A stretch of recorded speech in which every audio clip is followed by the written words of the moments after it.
Evangelio de septiembre 18, 2015, del Santo Evangelio según San Lucas. En aquel tiempo Jesús comenzó a recorrer ciudades y poblados, predicando la buena nueva del reino de Dios.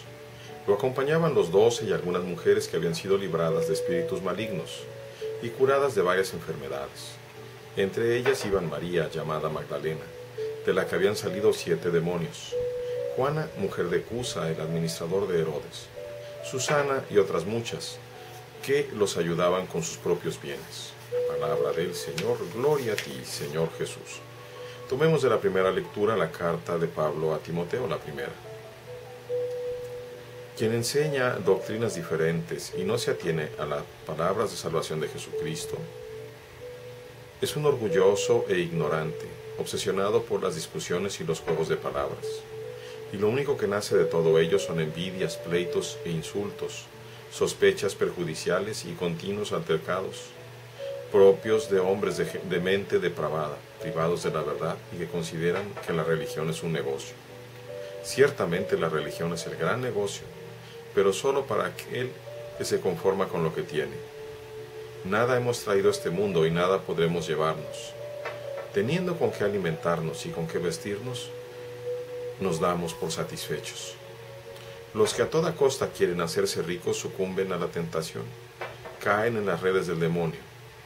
La raíz de todos los males es el afán del dinero, y algunos se han desviado de la fe. Tú, como hombre de Dios, evita todo eso, y lleva una vida de rectitud, piedad, fe, amor, paciencia y mansedumbre. Conquista la vida eterna. Muy bien, voy a empezar hablando de la primera carta, porque verdaderamente hay quienes tergiversan la palabra del Señor, tergiversan la Sagrada Escritura.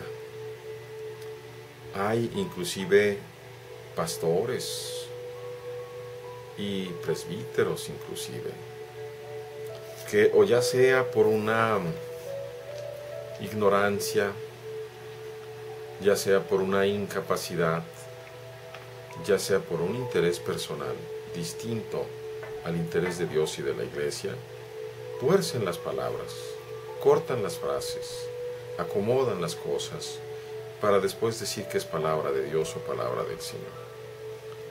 Y aquí Pablo está diciéndolo bien claro: quien enseña doctrinas diferentes y no se atiene a las palabras de salvación de Jesucristo, es un orgulloso e ignorante, obsesionado por discusiones y juego de palabras. Es cierto, si vamos a hablar de la palabra del Señor, tenemos que hacerlo con mucha prudencia. Tenemos, por supuesto, la propia palabra, la Sagrada Escritura. Tenemos la tradición apostólica, que es común a todas las iglesias y que desafortunadamente muy pocos conocen. De nuestros hermanos dentro de la Iglesia Católica, pocos conocen a los santos padres. De nuestros hermanos ortodoxos, ellos nos llevan ventaja porque tienen en muchos de los casos buenos estudios de los padres. Desafortunadamente, últimamente solamente estudian a los padres, a sus propios padres griegos, a los padres griegos que son nuestros también. Pero se pierde la riqueza para ellos también de los padres latinos.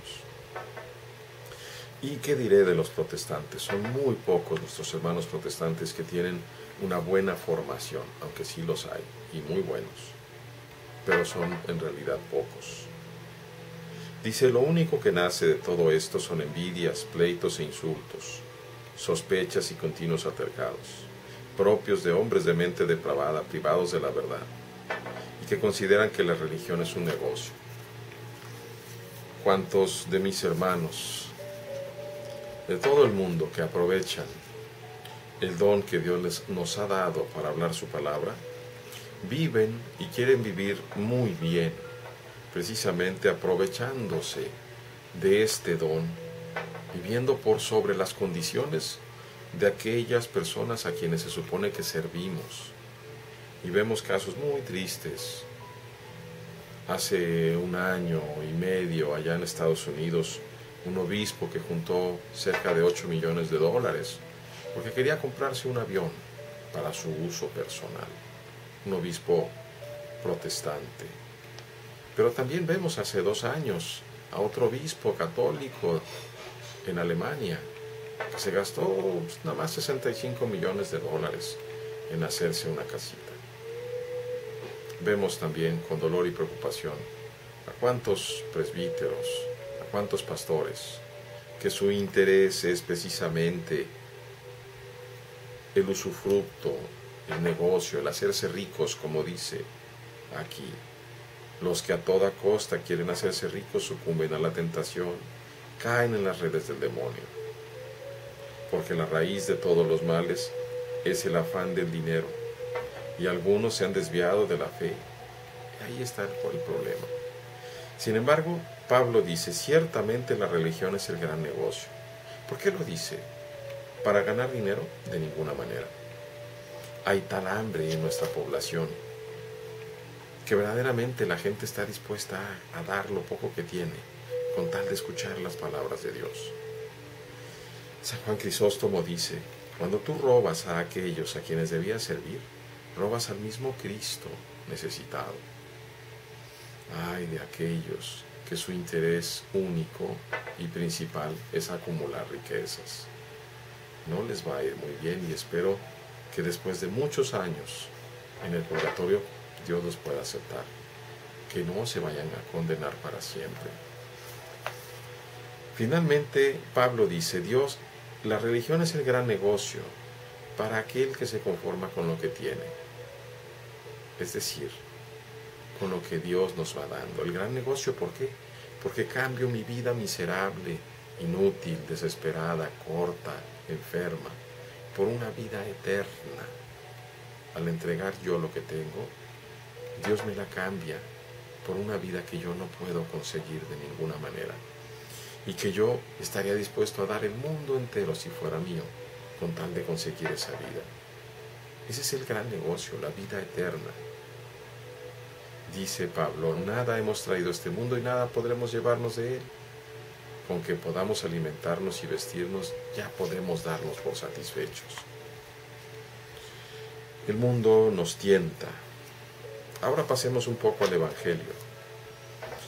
Y solamente me voy a referir a una comparación. Aquí dice que iba con Jesús María Magdalena, de la cual habían salido 7 demonios. Las mujeres, el día de hoy, se nos presentan como colaboradoras del Evangelio, de la Buena Nueva. Pero yo, haciendo mi lección, me recuerdo de Judas Iscariote.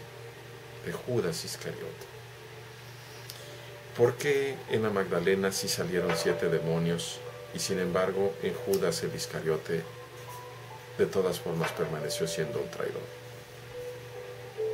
Dios no nos forza. Dios pasa junto a nosotros y nos muestra su misericordia. La libertad es nuestra y continuará siendo nuestra hasta el día final en que escojamos nosotros mismos nuestro destino. Por eso la Magdalena, a la presencia del Señor, se abre a su misericordia y le da gracias y lo bendice porque quiere ella liberarse de esos 7 demonios. En cambio, el Iscariote no quiere. El Iscariote quiere continuar viviendo su propia vida y no es violentado por el Señor aun cuando fue llamado uno de los 12.